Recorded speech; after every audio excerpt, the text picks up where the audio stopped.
एक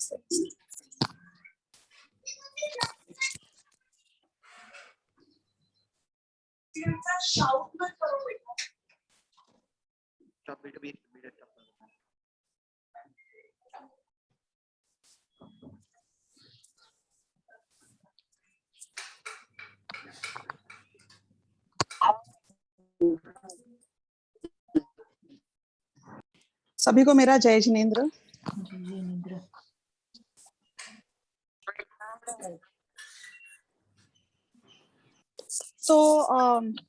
कल हमने जो सब्जेक्ट लिया था हमने इसे अभी चेंज करवाया है, और इसलिए खास तौर पे क्योंकि जो अपनी ऑडियंस है उनको थोड़ी मुश्किल हो रही थी उस टॉपिक में, और वो टॉपिक था भी थोड़ा गंभीर, काफी बैकग्राउंड और काफी अज्यूम करता है कि हमारी समझ सही हो।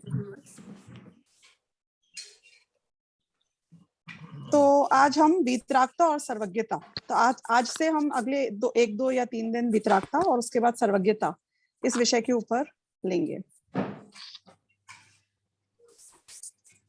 मैं कौन हूँ, आया कहाँ से, और मेरा रूप क्या, संबंध दुखमय कौन है, स्वीकृत करूं परिहार क्या।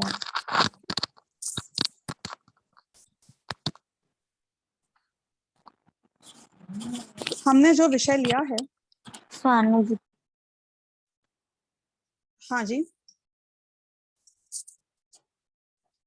ये वितरागता और सर्वज्ञता, ये दोनों विषय जब हम अच्छी तरह समझ जाएंगे तो समयसार की विषय वस्तु भी जो हम आगे समझना चाहते हैं वो हमें बहुत सरलता से समझ में आएगी।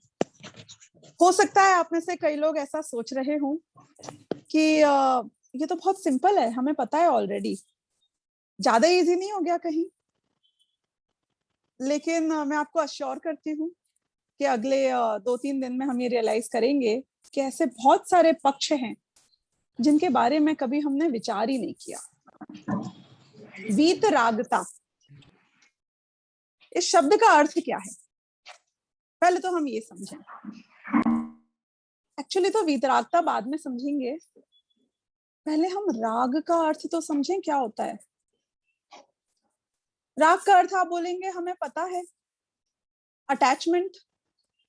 हमें पता है कि राग मतलब प्रेम, कोई चीज को पसंद करना, कोई चीज अच्छी लगना, बस इतना ही राग पता है ना, इसलिए अभी तक राग छूटा नहीं है। इसके आगे और राग को समझना होगा। अब हम एक बार विचार करें कि ये दुनिया में मेरा अपने आसपास के हर वस्तु से जो रिश्ता है वो किसका रिश्ता है। समझो मैं अपनी माँ से बंधी हुई हूं, मैं अपने बच्चे से बंधी हुई हूं, कोई अपने भाई बहन दोस्तों से बंधा हुआ है। कुछ तो है ना जो हमें बांध के रखता है, कुछ तो है जिसकी वजह से हम उनके आसपास रहना चाहते हैं, उनको खुश देखना चाहते हैं। वो क्या है, वो कौन सी फीलिंग है कि फीलिंग तो है पर वो फीलिंग कोई रस्सियों की तरह है क्या? क्या वो फीलिंग मुझे अपने माँ बाप से, अपने परिवार से बांध के रखती है? कि ऐसी तो कोई बंधन मुझे नजर आता नहीं है। वास्तव में दुनिया में देखा जाए तो रियल बंधन तो है ही नहीं। वास्तव में दुनिया में देखा जाए तो ऐसी कोई डोर नहीं है, ऐसी कोई फेविकॉल नहीं है जो मुझे हर चीज के साथ जोड़ कर रखे। तो फिर भी मैं इन लोगों के बिना क्यों नहीं रह पाता हूं? क्योंकि मैं इनके राग के बंधन में हूं। इंग्लिश में जो वर्ड राग के लिए प्रयोग किया जाता है वो है अटैचमेंट। आज के डेट में एक्चुअली ये सारे एग्जाम्पल्स तो बहुत क्लिशे हैं कि मम्मी पापा भाई बहन दोस्तों की बात की जाए। जो असली राग हमें होता है ना, जो लोग मुझे अभी अपने आंखों के सामने नजर आ रहे हैं, मैं उनकी बात कर रही हूँ, वो मोबाइल से होता है। ये मोबाइल और आपके बीच में क्या बंधन है? ये क्यों अटैचमेंट है? मेरा मोबाइल टूट जाता है तो आपको कोई परेशानी नहीं होती है, पड़ोसी का मोबाइल टूट जाता है तो किसी को कोई परेशानी नहीं होती है, लेकिन पापा ने हमें दिलाया है जो मोबाइल और वो टूट जाए, भले ही वो 6 साल पुराना हमें दे दिया हो, तो हमें बहुत तकलीफ होती है। इसका अर्थ ये हुआ कि ये हमारे अंदर में हमने उसके प्रति जो अटैचमेंट रखा, वो अटैचमेंट खुद एक बहुत स्ट्रॉन्ग बंधन है। अटैचमेंट ने मुझे अपने मोबाइल से बांध दिया, उसके कारण अब मैं उस मोबाइल के हर एस्पेक्ट से जुड़ जाता हूं। वो मोबाइल की बैटरी खराब होती है तो मैं परेशान हो जाता हूँ, उसका चार्जर गुम हो जाता है तो मैं परेशान हो जाता हूँ। अब ये देखना, ये मोबाइल के अटैचमेंट ने बहुत सारे नए अटैचमेंट्स को पैदा किया। चार्जर का भी अटैचमेंट किया, क्यों? मोबाइल की वजह से है। पुराने मोबाइल का चार्जर जो अब तुम्हारे मोबाइल में नहीं लगता है, यदि वो खराब हो जाता है या गुम हो जाता है तो किसी को कोई फर्क नहीं पड़ता। यानी कि पिछले भव के मेरे माता पिता, मेरे दोस्त यदि मर जाते हैं, कहीं पहुंच जाते हैं, उनके साथ कुछ भी होता है, तो मुझे आज इस भव में कोई फर्क नहीं पड़ता। लेकिन अभी मैं जिसको अपना मानता हूं, अभी मैं जिसके साथ रहता हूं, यदि उसे कुछ हो जाता है तो मुझे बहुत तकलीफ होती है। अब ये देखना, ये नया मायना पता चला हमें यहाँ पर कि राग मतलब अटैचमेंट, राग इक्वल टू अटैचमेंट, और अटैचमेंट इक्वल टू आकुलता। नहीं, क्योंकि जो जिस चीज से जितना ज्यादा प्रेम करेगा, जितना ज्यादा अटैच्ड होगा, उतने ही ज्यादा उसके चले जाने से उसे तकलीफ होगी। आपको लगता है कि उसके जाने के बाद ही तकलीफ हो रही है? अरे उसके रहते हुए उसके हमारे साथ होते हुए उस राग के कारण भी हम तकलीफ में हैं। आप जानते हैं आप सबके मम्मी पापा का रियल दुख आपसे क्या है, क्या शिकायत है, क्या परेशानी है? मुझे वास्तव में कोई फर्क नहीं पड़ता है कि एनी तुम खाना खाती हो कि नहीं खाना खाती हो, और खाती हो तो कितना हेल्दी खाती हो और कितने बजे खाती हो। लेकिन एनी तुम्हारी दोस्त विशुद्धि यदि अच्छा खाना नहीं खाए, हेल्दी खाना नहीं खाए, तो मुझे परेशानी हो जाती है। तो मेरी प्रॉब्लम, तुम सबके माँ बाप की प्रॉब्लम क्या था? उनके बच्चे दूर हो गए, ये प्रॉब्लम की बात नहीं कर रही हूं। वो राग खुद भी बहुत प्रॉब्लमेटिक है उस काल में। क्यों? क्योंकि जिस काल में राग होता है, आप सामने वाले से ऑब्सेस्ड हो जाते हो। आप में से कोई अभी स्मारक आ गया है क्या, कि सब अपने घर में ही बैठे हो? आयुष, जब तुम कभी स्मारक आ जाओगे ना, तो एक ना तुम्हारी मम्मी तुम्हें कॉल करके पूछेंगी कि बेटा खाना खा लिया था। अब लगे मम्मी घर पे ठीक है, अब मैं यहाँ आ गया हूं, अब भी तुम्हारी मम्मी क्यों परेशान है? तुम्हारे खाने की वजह से नहीं, तुम्हारी वजह से नहीं, खुद के राग की वजह से परेशान है। ये अटैचमेंट, ये प्रेम, ये कोई चीज को पसंद करना, ये पता है कई लोग दुनिया के, एक्चुअली कई लोग नहीं, ये वीतरागी धर्म को मानने वाले लोगों के अलावा जितने भी लोग इस दुनिया में हैं, उनसे यदि आप जाके पूछोगे कि भगवान कौन है, भगवान कैसे हैं, तो वो कहेंगे लव इज गॉड। जो प्रेम के सागर हैं वो भगवान है। ये वीतरागता का स्वरूप समझने के बाद आप इस बात को रियलाइज करोगे कि प्रेम के सागर से ज्यादा दुखी इस दुनिया में शायद ही कोई और हो सकता होगा। अगर लव इज गॉड, तो ये गॉड ही सबसे बड़ा विलेन है इस दुनिया का।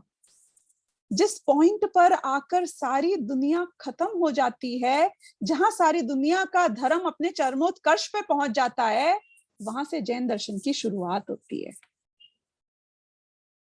जिस शुभ भाव को, जिस जिस पुण्य को, जिस प्रेम को, जिस प्रेम की भावना को दुनिया भगवान मानती है, जैन धर्म वहीं से शुरुआत करता है कि ये ही हमारे संसार का, हमारे दुखों का, हमारी परेशानी का कारण है। ये मान्यता अपने दिल से निकल पाना, इस बात पे कन्विंस हो पाना एक बार के लिए कि राग बुरा है, ये आसान नहीं है। शब्दों में बहुत सुना होगा, मान्यता में नहीं आया अभी तक। और देखते हैं इसके और क्या क्या बुरे रूप हैं। आपको एक बहुत भयानक सी कहानी बताती हूँ। ये हमारी कहानी है, लेकिन ये बताएगी कि किस तरीके से हम खुद अपनी ही कमजोरी का शिकार होके अपनी ही आत्महत्या प्रति समय कर रहे हैं। फिल्में तो तुम लोग बहुत देखते होगे, कुछ फिल्मों के रूप भी बताती हूँ। एक वो रोबोट मूवी देखी थी, वो अपनी इसकी रजनीकांत की रोबोट मूवी आई थी एक, ऐश्वर्या राय उसमें हीरोइन थी, बहुत टाइम पहले की बात है। उस फिल्म में एक चीज दिखाते हैं जो मैं बताऊंगी, और उससे हम समझेंगे कि ये राग का स्वरूप क्या है। उस फिल्म में ये दिखाते हैं कि इंसान, एक साइंटिस्ट, उसने एक ऐसा इंटेलिजेंट रोबोट बनाया, जो रोबोट इंसान की तरह तो सब काम कर ही सकता है, और इंसान जो नहीं कर सकता है उससे भी बहुत ज्यादा कुछ कर सकता है। आर्टिफिशियल इंटेलिजेंस यूज करी उसने। आर्टिफिशियल इंटेलिजेंस यानी कि इंटेलिजेंस तो वो हमारी समझ है जो हम में है, जो ज्ञान है जो जीव में है, और आर्टिफिशियल क्योंकि पुद्गल में जब कोई समझ, कोई लॉजिक डाल दिया जाता है, A इक्वल टू बी और B इक्वल टू सी, तो A इक्वल टू सी, ऐसा लॉजिक जब पुद्गल में फीड कर दिया जाता है, तो वो बिना गलती किए 100% राइट उसी लूप में गोल घूमता रहता है। देखो, मुझसे कहोगे ना कि मैंने आज जो तुमको समझाया, मैं एग्जैक्टली इन्हीं शब्दों में ऐसी की ऐसी बात इसी टोन में वापस 1 घंटे बाद किसी को समझा दूं, मैं नहीं समझा पाऊंगी।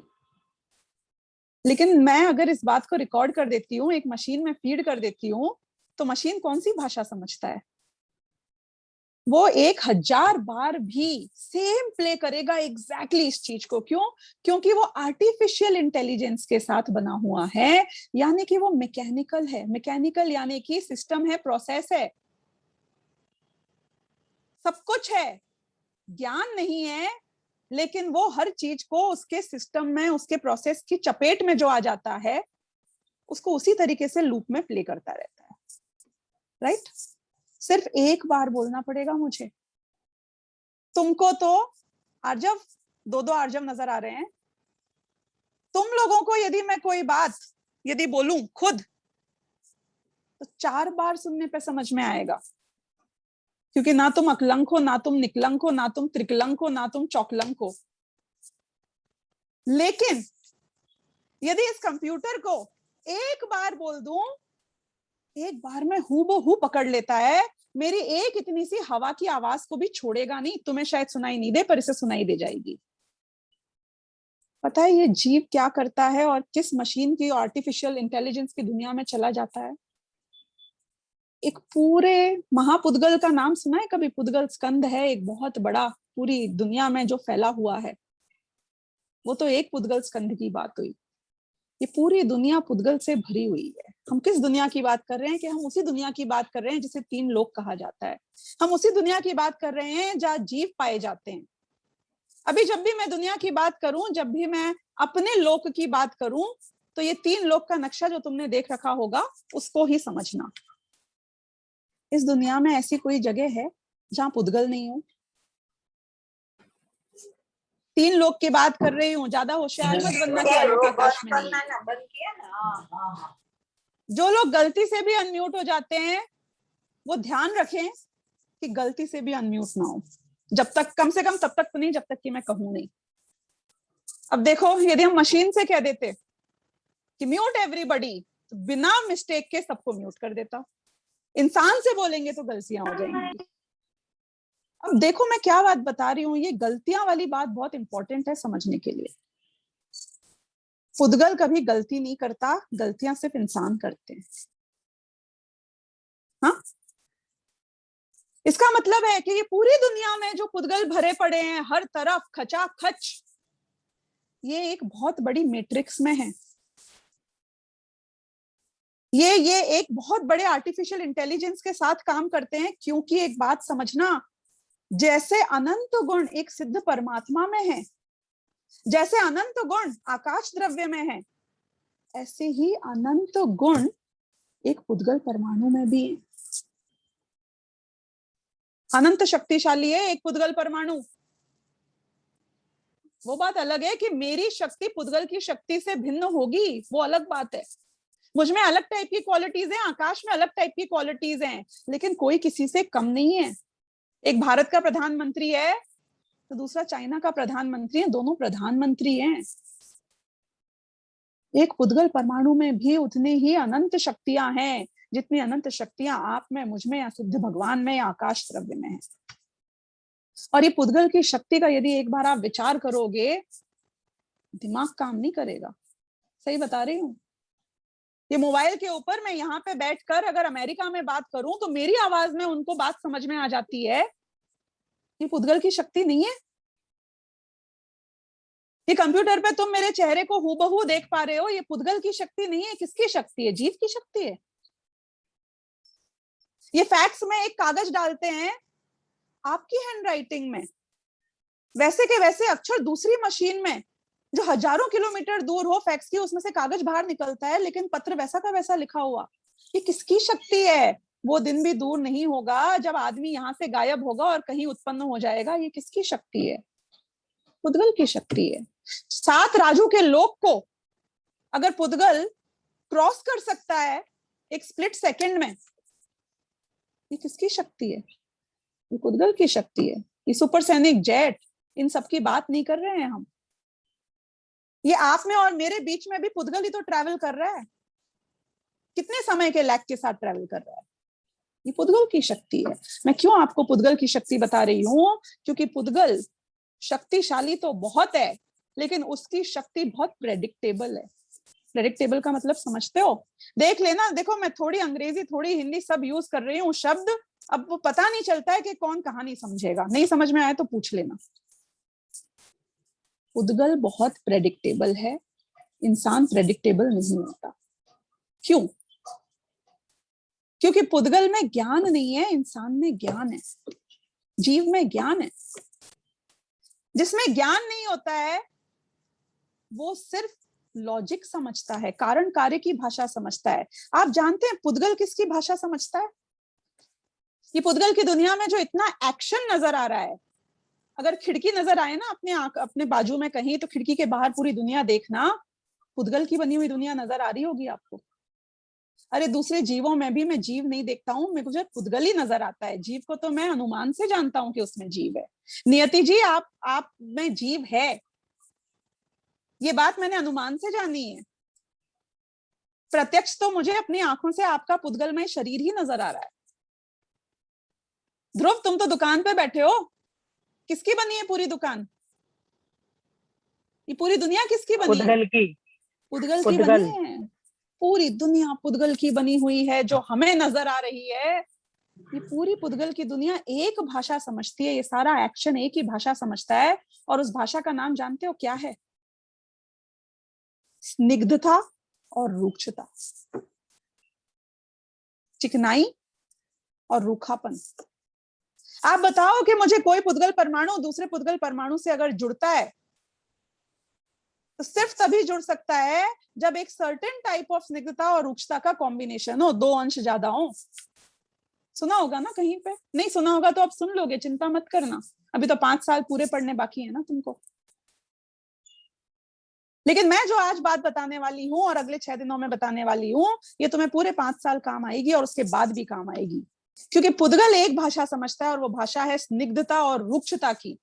और स्निग्धता और रूक्षता से पुद्गल क्या करता है कि एक पुद्गल परमाणु दूसरे पुद्गल परमाणु से, एक पुद्गल स्कंद दूसरे पुद्गल स्कंद से तब जाके जुड़ता है जब वो जो उसकी सिमेट्री होनी चाहिए, स्निग्धता रूक्षता की जो कॉम्बिनेशन होना चाहिए, वो मैच हो जाता है।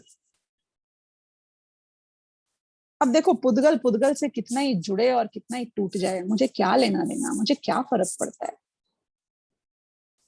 हमारी ओर से जो हो तो हो, हमें पता है कहाँ फर्क पड़ता है? जब वो स्निग्धता और रूक्षता इस जीव की होती है, और उस स्निग्धता और रूक्षता की भाषा को पुद्गल समझ जाता है और जीव से आके जुड़ जाता है। नहीं, बात समझ में आई होगी। जीव में स्निग्धता और रूक्षता कहाँ से आई? सुना है किसी ने कि जीव में भी स्निग्धता और रूक्षता होती है? सुना है कि नहीं सुना है? हाँ ना तो बोल लो, गर्दन हिला लो, अनम्यूट मत करो।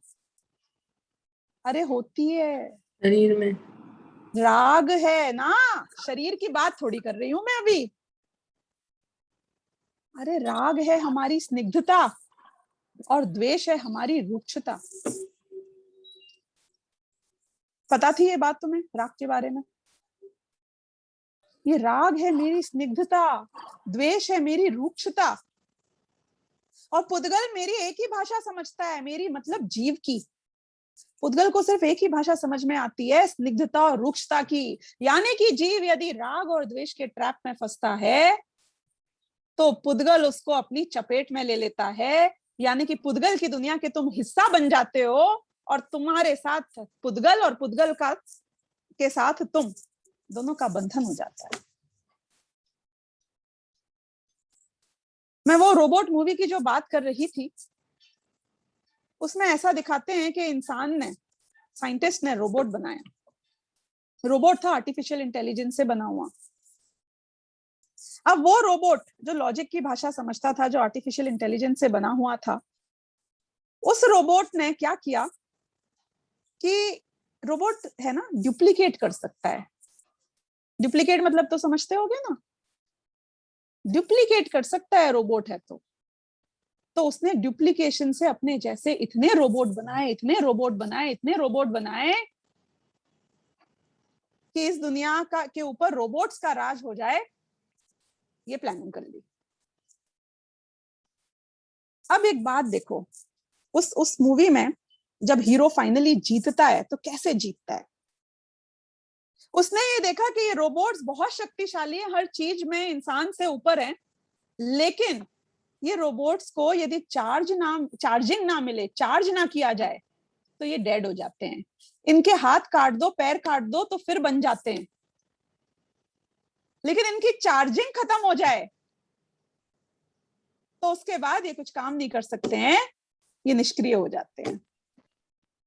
अब जब ये बात समझ में आई लोगों को, तो उनने क्या किया कि सारी दुनिया की बिजली बंद कर दी। उनने दुनिया की बिजली बंद कर दी, पावर ग्रिड की बिजली बंद कर दी, तो वो रोबोट्स गाड़ियों में जा जाके बैटरी निकाल के चार्ज होने लग गए। देखो, फिल्म दिखा रही हूं शब्दों में, एक एक चीज घटित होने वाली है आत्मा पर। पहले अनंतानु बंध ही जाता है, अप्रत्याख्यानावरण रह जाता है। अनंत संसार भले ही बंद हो जाए, लेकिन फिर भी जो हमारे में सुप्त कषाएं, छोटी मोटी जो कमजोरियां रह जाती हैं राग द्वेष की, जो गाड़ी में बैटरी वाली थी उससे भी चार्जिंग मिल जाती है, और दुनिया को वो फिर भी मेंटेन कर लेता है, मैनेज कर लेता है उससे। नहीं है गजब की बात? क्या करें इन रोबोट्स की दुनिया को बंद करना है तो तुम दो मुझे इसका जवाब। हर प्रकार की चार्जिंग को कंप्लीटली खत्म कर दिया जाए, हर प्रकार की एनर्जी पावर कंप्लीटली खत्म हो जाए, इतना खत्म हो जाए कि एक रोबोट अपने आप को चार्ज नहीं कर पाए, तो रोबोट की दुनिया अपने आप नष्ट हो जाएगी। राइट? ये कर्म, ये पुद्गल की मैट्रिक्स, ये पुद्गल की दुनिया, इसको चार्जिंग कहां से मिलती है? हाँ, चार्ज कौन करता है इनको? अगर वो चिकनाई और रुखाई ना हो तो वो चार्जिंग नहीं मिले उन्हें। यदि मुझ में राग और द्वेष ना हो तो पता है, पुद्गल को पता ही ना चले कि जीव कहाँ है और कहाँ नहीं है। सिद्ध शिला में अनंत सिद्ध भगवान प्रेजेंट हैं, उनमें राग द्वेष नहीं है। और क्योंकि उनमें राग द्वेष नहीं है, तो पुद्गल कारमान वर्गणाएं वो पूरे एरिया में व्याप्त हैं, लेकिन एक पुद्गल का वर्गणा का परमाणु सिद्ध भगवान को आज तक ना बांध पाया है, ना भविष्य में कभी बांध पाएगा, क्योंकि उनमें से राग, वो चिकनाई, वो रूखापन, वो द्वेष अनंत काल के लिए खत्म हो चुका है। अब एक बात बताओ, हम क्या कर रहे हैं? हम प्रति समय पुद्गल को चार्ज कर रहे हैं। ध्रुव, जब तुम गुस्सा होते हो ना, तुम क्या कर रहे हो? तुम अपने कर्मों को चार्ज कर रहे हो। संकेत, तुम्हें कभी लालच आता है? कभी नहीं आता है। वाह, ये लालच करना, ये पुद्गल को चार्ज करना है। अनिका, ये हंसना, ये हंसना क्या है? ये पुद्गल को चार्ज करना है। अर्चना जी, विमला जी, ये मान कषाय, इज्जत का सवाल है। प्रीति जी, हम पुद्गल को चार्ज कर रहे हैं, हम पुद्गल को इनविटेशन दे रहे हैं, चूल का न्योता दे रहे हैं, चूल का न्योता। आइए आइए आइए, मुझे बांधिए, मुझे अपने वशीभूत कर लीजिए, धोबी पछाड़ कर दो मेरा। धोबी पछाड़ का मतलब पता है क्या होता है? हाँ दृष्टि, पता है धोबी पछाड़ का मतलब क्या होता है? आर्या, धोबी पछाड़ का मतलब ये होता है कि जब ये कुश्ती लड़ी जाती है तो किसी आदमी को कोई अपने कंधे पे ऐसे उठाता है, और जैसे धोबी कपड़े को पटकता है ना पत्थर के ऊपर, ऐसे आदमी को उठा के पटक देता है, उसे कहते हैं धोबी पछाड़। आप जानते हो ये कर्म जीव का धोबी पछाड़ कर रहे हैं कि नहीं कर रहे हैं? हाँ, ये कर्म जीव का क्या करते हैं? ऐसा उठाते हैं और संसार की 84 लाख योनियों में 4 गतियों में ऐसा पटकते हैं, जैसे पत्थर पे कोई धोबी कपड़े को पटके, कि उस कपड़े में बेचारा कौन है, क्या है, उसका नामो निशान यहाँ का वहां हो जाता है। ये जीव, ये ऐसा पटका जाता है संसार में कि किस गति में जाके ढूंढते रह जाओगे, ढूंढते रह जाओगे वाकई में।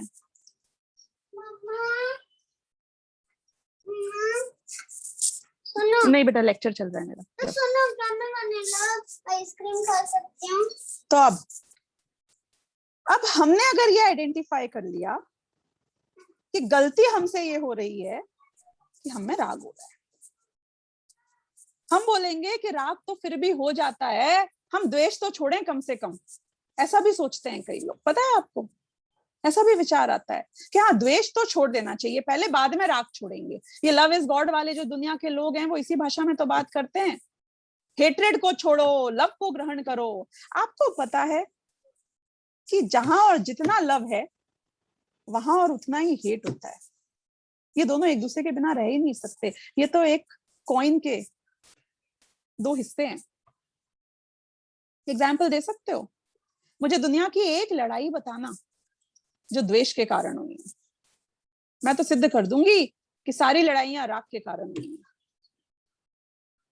कोई अपनी देश के लिए लड़ता है, सारे पड़ोसी राज्यों को जिसने उसके ऊपर हमला किया है उनसे द्वेष बुद्धि रखता है, उनको मार डालना चाहता है, उनकी हत्या कर देना चाहता है। ये जो इतना द्वेष है वो किसके कारण है? अपनी मातृभूमि के राग के कारण ही तो है।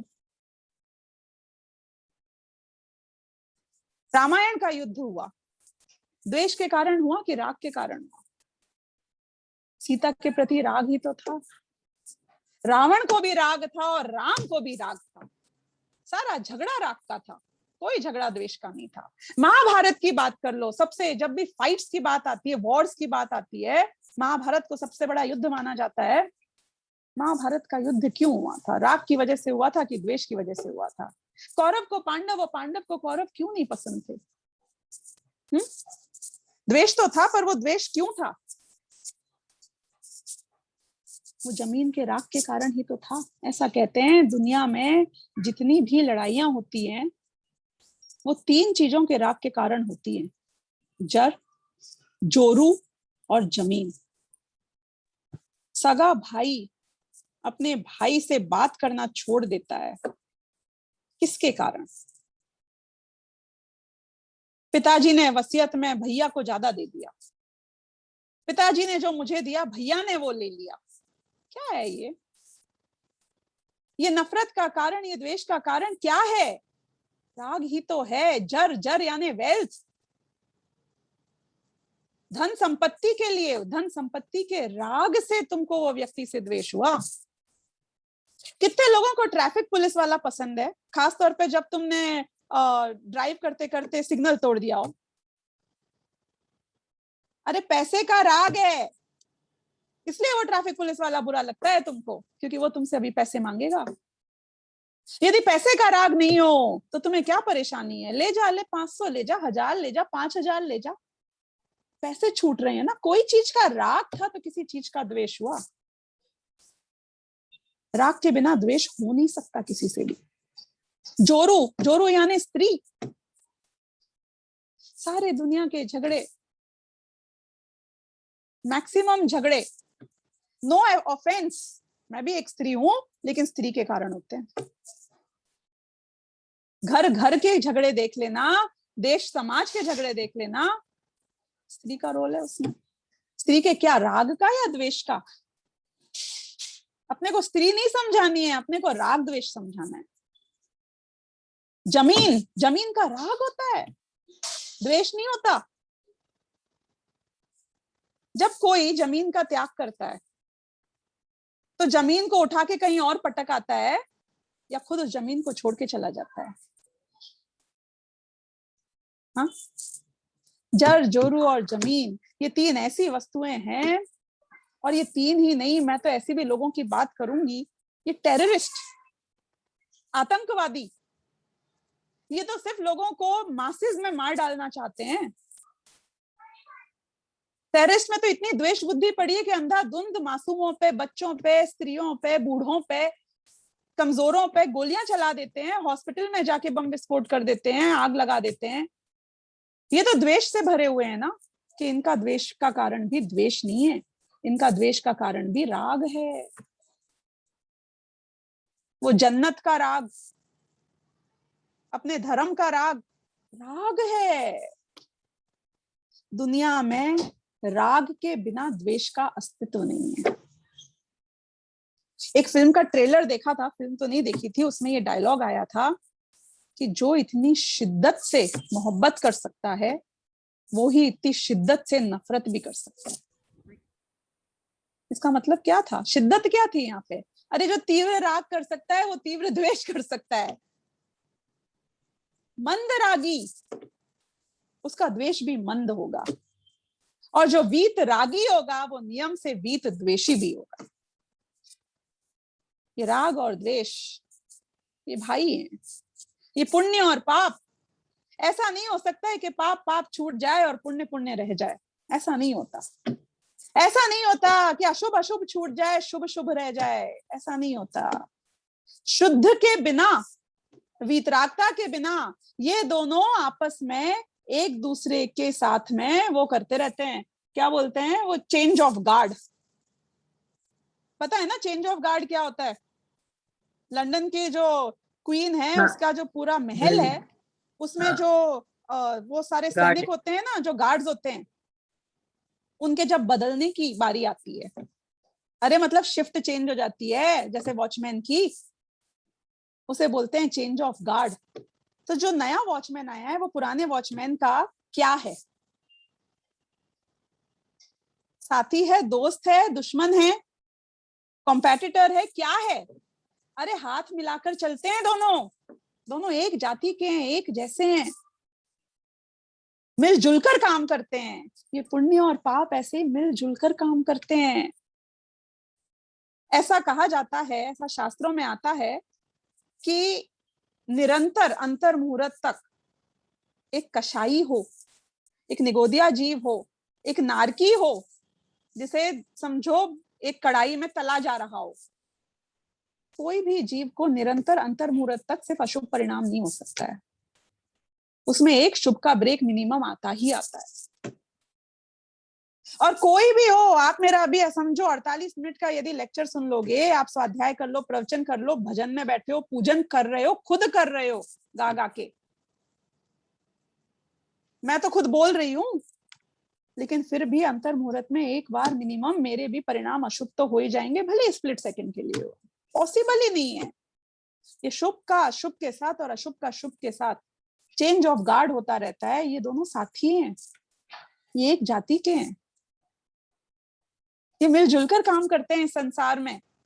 आपका पंच परावर्तन पूरा नहीं हो सकता। संसार का जो चक्र है ना, चक्र का मतलब क्या है? चक्र का मतलब एक बहुत सिंपल सा होता है, चक्र अगर घूमेगा तो एक बात पक्की है, जो ऊपर है वो नीचे आएगा और जो नीचे है वो ऊपर जाएगा। हम लोग कहाँ हैं अभी? ऊपर है या नीचे हैं?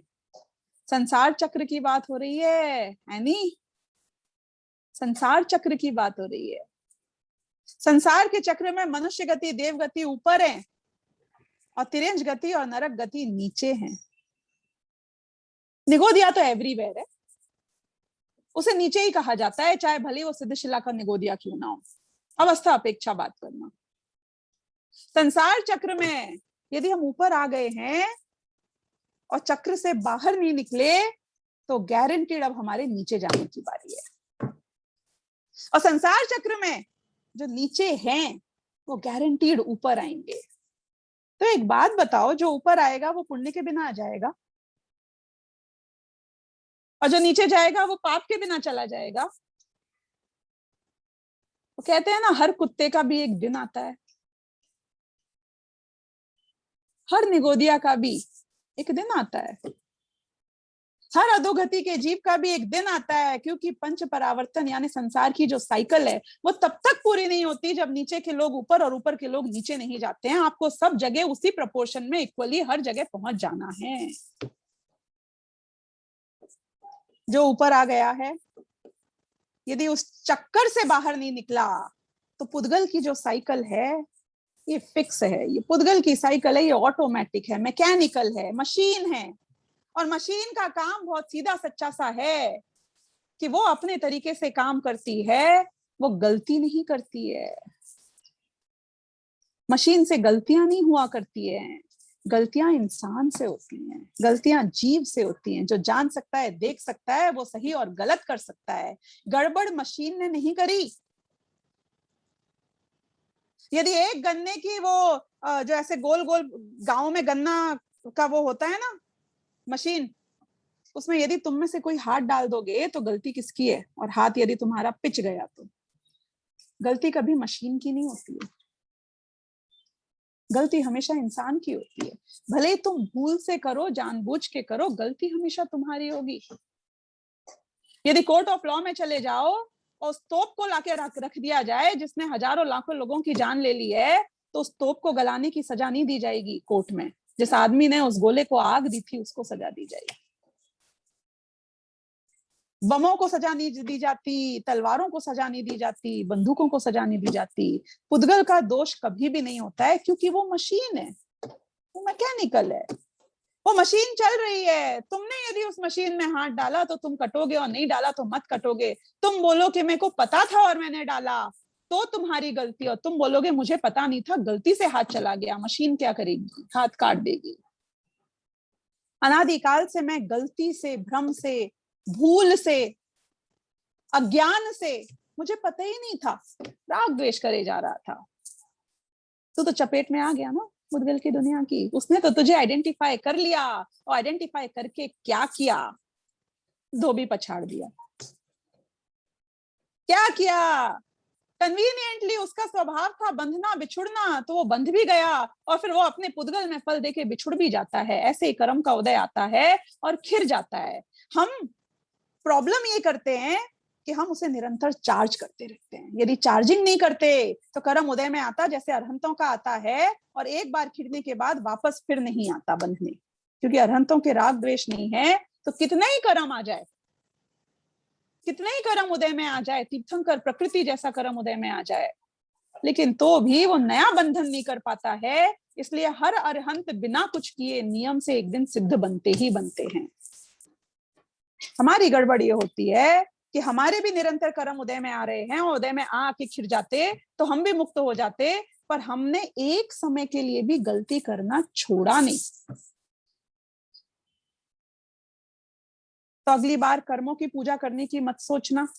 आप तो नहीं करते हो, लेकिन लोग हैं जो कर्मों से डरते हैं, कर्मों से भागते हैं, कर्मों को हटाना चाहते हैं, भगवान से भक्ति करते हैं, मुझे कर्मों से बचाओ। तूने तो चार्जिंग के पावर बैंक लगा रखे हैं और बात करता है कि मुझे बचा लो इनसे, मुझे बचा लो इनसे। तो ऐसा कभी तीन लोक तीन काल में संभव हो सकता नहीं है। हम इस बात को लॉजिकली समझें, और हम क्या गलती कर रहे हैं, ये गलती हमें ही सुधारनी होगी, इस बात को भी समझें।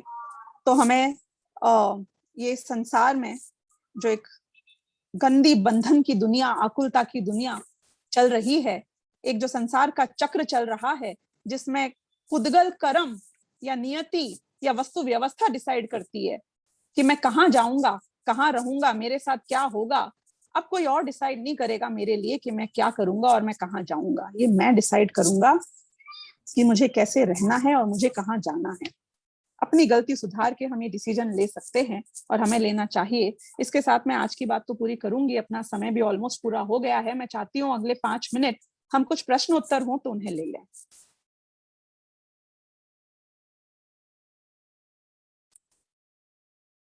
हाथ खड़ा करने की भी जरूरत नहीं है, अनम्यूट करो, अब बोल लो। अब तो अनिका जी बोलो।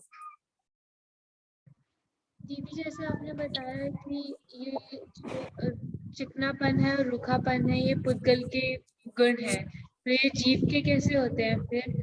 मतलब भाव तो मुझे समझ आ गया आपने जो समझाया, पर वो जीव के कैसे हम बोल सकते हैं? तो पुद्गल के गुण है। जो हमारा राग है वो ही वो चिकनापन है जिसको पुद्गल आइडेंटिफाई कर लेता है, और जो हमारा द्वेष है वो चिकनापन है जिसे पुद्गल आइडेंटिफाई कर लेता है। अब देखो एक और बात बताऊं, तुमने ये बात छेड़ी है तो, कि अगर जंगल में तुम गए, तुम्हें कैसे पता चलता है कि कोई जानवर तुम्हारी तरफ आ रहा है? कुछ हिलता है तो पता चलता है, अगर कुछ हिले ही नहीं तो हमें पता ही नहीं चले। ऐसे कई जीव भी होते हैं, वो हिले नहीं तो लगते ही नहीं है कि जीव है। गार्डन में चले जाओ, वैसे के वैसे रहें तो ऐसा लगता है ऐसे कोई टुकड़ा होएगा कोई चीज का। तो ऐसे ही हम, एक तो जीव के साथ दो गड़बड़ है। एक तो हमारे योग होता है, यानी मन वचन काया का कंपन होता है, यानी कि हम हिलते हैं। हम हिलेंगे तो पुद्गल आइडेंटिफाई कर लेगा कि हम हैं। अगर हम हिले ही नहीं तो पुद्गल आइडेंटिफाई नहीं कर सकता है कि हम हैं। इसलिए संसारी जीव के तो योग निरंतर चलता ही है, अरहंतों के भी क्योंकि योग है तो उनके भी आश्रव होता है, भले ही इर्यापत होता हो पर आश्रव होता है। अब क्या है कि वो आश्रव तो हो गया, कर्म आके अट्रैक्ट तो हो गए, अब वो आपके साथ जुड़े रहें उसके लिए हमें कषाय होना जरूरी है, यानी राग द्वेष होना जरूरी है। क्योंकि राग द्वेष के जो समझो एक तरीके का शेड क्रिएट हो जाता है आत्मा में राग द्वेष के कारण, वो जो लेश्याएं है ना, वो लेश्याओं के समझो रंग क्रिएट हो जाते हैं, जिसको आइडेंटिफाई कर लेता है पुद्गल। देखो हमारे यहाँ आजकल स्टार्टअप की दुनिया है, उसमें ऐसे कैमरास आ गए हैं जिसमें वो लोग ऐसे कर लगा दें और उसमें समझो फीड कर दें अनिका तुम्हारा चेहरा। तो जब भी तुम उस कमरे में आओगी तो वो कैमरे में मुझे नोटिफिकेशन मिल जाएगा कि अनिका आ चुकी है। ऐसे कैमरास आ गए हैं, उनमें सेंसर लगे होते हैं, वो चीजों को पकड़ लेते हैं। अब वो सेंसर किस चीज को पकड़ सकते हैं कि जिस चीज को पकड़ सकते हैं वो चीज को ही पकड़ सकते हैं। उस चीज को अगर तुमने अवॉइड कर दिया तो वो सेंसर तुमको नहीं पकड़ पाएंगे। समझो उसमें तुम्हारे कपड़े का ब्लू कलर या तुम्हारी यूनिफॉर्म है स्कूल की कॉलेज की, वो फीड कर दी गई है, तो उस यूनिफॉर्म को आइडेंटिफाई करेगा। पुद्गल है ना, मैचिंग कर सकता है, मैचिंग। तो ये जो राग है ना, समझो पुद्गल की जो कोडिंग है वो इस तरीके से है कि वो राग को, लेश्याओं को आइडेंटिफाई कर सकता है। यही हमारा चिकनापन है जिसे वो आइडेंटिफाई कर सकता है और वो कर लेता है। ओके, कुछ चैट बॉक्स में भी आए हैं। दीदी समयसार जी में से ही विषय लेंगे हम? नहीं, हम समयसार से नहीं ले रहे हैं। हम लेकिन मेरे समयसार के ऊपर रेगुलर लेक्चर चलते हैं, पर वो शुरुआत से सुनो, पहली गाथा से तो मजा आएगा। और आप लोग थोड़े मेरे लिए रेलिवेंट नहीं थे, उसके लिए कल मैंने देखा फीडबैक, इसलिए अभी वो विषय हमने नहीं लिया है। आज का सेशन बहुत ही examples were okay, thank you. ठीक है, जय जनी दीदी, मैं ग्रुप में नहीं हूँ तो आप मुझे ग्रुप के लिंक दे देंगी? कौन से ग्रुप के लिंक दे दूंगी भाई? बोलो, यहीं पे बोलो, कौन सा ग्रुप का लिंक? इस शिविर की कोई ग्रुप बनाओ जिसपे पीडीएफ वगैरह डाल रही हूँ, तो वो ग्रुप का तो नहीं, ये शिविर का पूरा ऐप है। वो ऐप तो है मेरे पास। हाँ, तो ऐप में तो सब है ना, पीडीएफ है और सारे लिंक हैं क्लासेस के, सब कुछ है। ऐप में सब कुछ है, जो भी तुम्हें आवश्यकता है वो हर चीज है, उससे ज्यादा आवश्यकता से ज्यादा चीजें हैं उसमें। ओके, और कोई प्रश्न?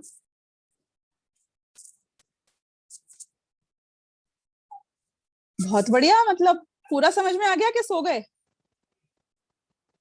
मतलब जगते हुए तो दिख रहे हो वैसे मुझे लोग। ठीक है, बहुत बढ़िया। तो यदि ये बात समझ में आ गई इसी विषय को, हाँ बोलो। मुझे एक प्रश्न पूछना, आपने बताया कि जो जीव तीव्र राग करता है वही जीव तीव्र द्वेष भी करता है, तो वो किस प्रकार से, मतलब जो जीव तीव्र राग करेगा वही जीव तीव्र द्वेष भी किस प्रकार से करेगा? मतलब ये बात मुझे कुछ समझ नहीं आई। तुमने प्रश्न बहुत अच्छा पूछा है, और थोड़ा मुझे ये समझाने में क्योंकि समय लगेगा, इसलिए मैं ये कल वाले लेक्चर में लूंगी पक्का, 100%। हाँ आयुष। दीदी जैसे वीत राग, जिसमें राग शब्द है, तो वीता मतलब द्वेष रहित भी होते, तो वीत द्वेषी क्यों नहीं कहा उनको, राग ही क्यों लिखा? क्योंकि जैसे कि मैंने कहा कि राग और द्वेष एक ही कॉइन के दो अंश हैं, और जितना द्वेष होता है वो राग के कारण होता है। तो अगर कोई वीत रागी है, इसका मतलब है कि वीत द्वेषी तो होगा ही होगा। जैसे कि यदि मैंने बोला मेरे पास 1 रुपया नहीं है, तो तुम बोलोगे तो 100 रुपए तो होंगे ना, एक नहीं है ना।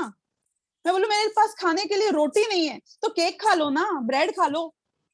क्या रे, जिसके पास 1 रोटी नहीं है, निवाला नहीं है, उसके पास ब्रेड कैसे होगी? तो जो वीत रागी है वो ऑटोमेटिकली वीत द्वेषी होता है। जो पुण्य को हे मानता है वो पहले पाप को हे मानेगा, फिर पुण्य को हे मानेगा। तो ये चीजें अज्यूम्ड है। और तुम लगा भी लो ना वीत रागी द्वेषी, तो भी गलत नहीं है। तुम वीत कषाय लगा लो, वीत नो कषाय लगा लो, तो भी गलत नहीं है, पर हमको तो शॉर्ट चाहिए, तो हमने इसलिए पहले को पकड़ लिया जिसमें सब समाहित हो गए।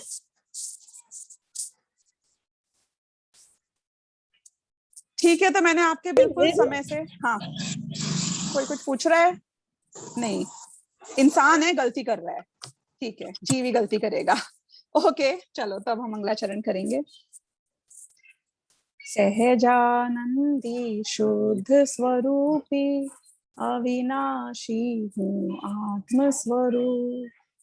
सहजानंदी शुद्ध स्वरूपी अविनाशी हूँ आत्म स्वरूप। सहजानंदी शुद्ध स्वरूपी अविनाशी हूँ आत्म स्वरूप। जावाणी के ज्ञान से सूझे लोकालोक, सोवाणी मस्तक नमो सदा देत हूँ। 9 बार नमो करना।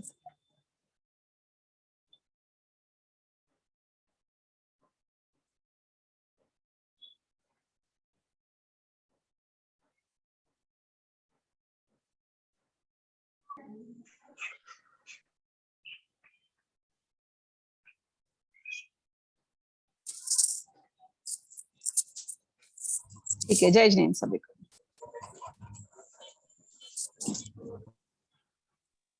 अभी यहाँ पर आदरणीय स्वानुभूति दीदी की क्लास संपूर्ण होती है और सभी इसी लिंक से जुड़े रहें। आगे आदरणीय भाई साहब संजीव जी की क्लास भी यहीं पर होगी, तो कहीं जाए ना सभी इस